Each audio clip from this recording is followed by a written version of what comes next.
എല്ലായിടത്തും മതിലുകളാണ് വീടിന്. പണ്ടൊക്കെ വേലികളായിരുന്നു.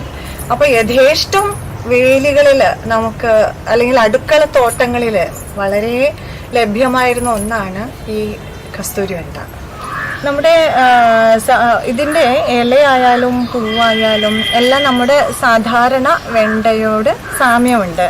ചില സമയത്ത് ഇതിന് പുളിവെണ്ടയുണ്ട്, അതുപോലെയൊക്കെ തോന്നും. ഈ വെണ്ടയുടെ ഒരു പ്രത്യേകത എന്താണെന്ന് വെച്ചാൽ, നമ്മൾ സാധാരണ ഉപയോഗിക്കുന്ന വെണ്ടയുടെ അത്ര വലുപ്പമൊന്നും ഇതിനില്ല.